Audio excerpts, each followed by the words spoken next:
Hi everyone, my name is Christine and I'm a type 1 diabetic. I am doing these videos as a way to share different, easy recipes that will not spike your blood sugars. My grandmother encouraged me to do this as I helped her reverse her type 2 diabetes, kidney damage, lose weight, and get active all at age 78. It's never too late to get healthy and manage your blood sugars.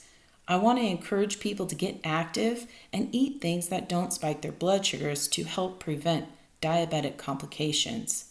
I do want to mention I am not a medical doctor and encourage viewers to consult with their physician on any specific individual questions. Hi everyone, welcome back. For those of you who are new to my channel, my name is Christine Miller and I am a type 1 diabetic. I've been a type 1 diabetic for over 23 years. And basically, I use low-carb cooking to help manage and control my blood sugars. Currently, my hemoglobin A1C is about a 5.8, and I'm always working to lower that. My goal this year is to get it down to about a 5.8 or a 5.5 or so. Today, we're going to be making a friend favorite, which is jalapeno poppers. Basically, I'll bring those over to social gatherings, parties, and stuff.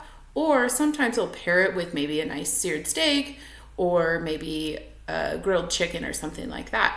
All right, let's go ahead and get started here. Using a bit of bacon, some jalapenos, cream cheese, a variety of cheese. I really like pepper jack, but not everybody else does, so I tend to do a few other things. And we also have Montreal steak seasoning in addition to our cream cheese. We're gonna get our bacon started. That way this will be ready once we're done prepping the rest. Bacon's going, basically we're gonna go ahead and start prepping the jalapenos. Please be sure to clean these prior to. I have done so, so we're gonna go ahead and just start cutting.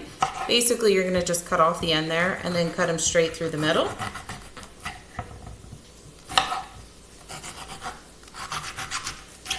Then when that's done, what I like to do is use a spoon to clean out the insides, get all those seeds and such out. So we'll go ahead and do that. Oops. Basically, when we're done here carving all these out, I will do a rinse to make sure all the seeds are off. I personally really like spicy stuff, but that can't be said for everybody. So I like to do this process to have more like a medium heat, maybe a medium high heat for the jalapenos. I'll check back in when all these are done and then we'll get to our cream cheese filling. I have finished carving out those jalapenos and rinsing off all the excess seeds.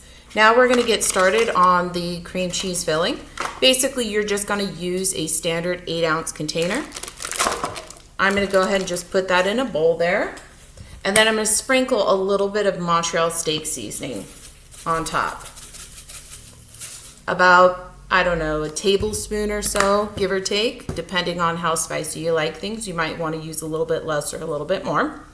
I'm going to heat this up in the microwave for about 40 seconds, and then I'm going to get the oven started. That way it starts preheating. As I'm filling my jalapenos, it'll be ready to pop in the oven. My bacon is just about done. I have the oven preheating to 350 degrees. I heated up the cream cheese and the Montreal steak seasoning in the microwave, basically just to be able to mix this easily. I'm going to go ahead and mix that up there. And then we're going to be spreading this into all our jalapeno poppers here. So I'll give that a good mix. And because I do top these with cheese and a little bit of bacon, I just partially fill them. I find that if I overstuff them, it just kind of takes away from the jalapeno, and I like a nice even balance. So about half full or so.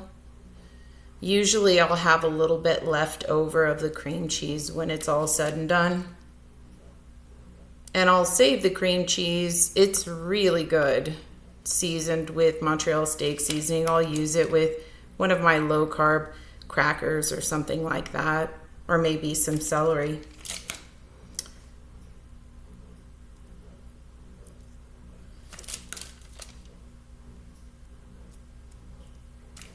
And we'll check back in. All right, we have all those filled up. Now I'm going to go ahead and just slice this cheese in small little squares here, and I'll just put 1 square on per jalapeno. And I'm using a variety of cheese. I personally like all cheeses. I haven't found one I haven't liked, so feel free to use whatever you like most.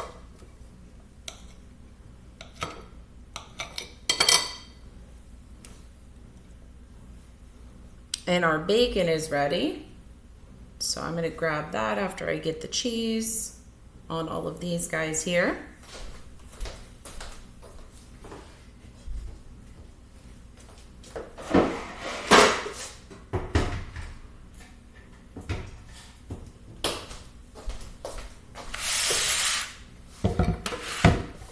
And we're just going to cut up little squares of bacon and put them on top of the jalapenos.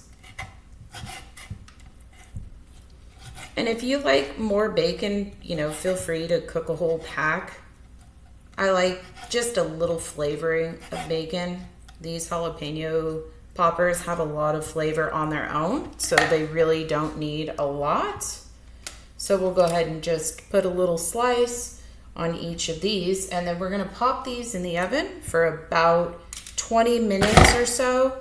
You could do a little bit longer if you're a little more sensitive to spice. Basically, the longer you cook these guys, the less spicy they're going to be. So if you tend to be a little more sensitive to spicy foods, maybe leave them in for 30, 35 minutes. All right, so our jalapeno poppers have finished.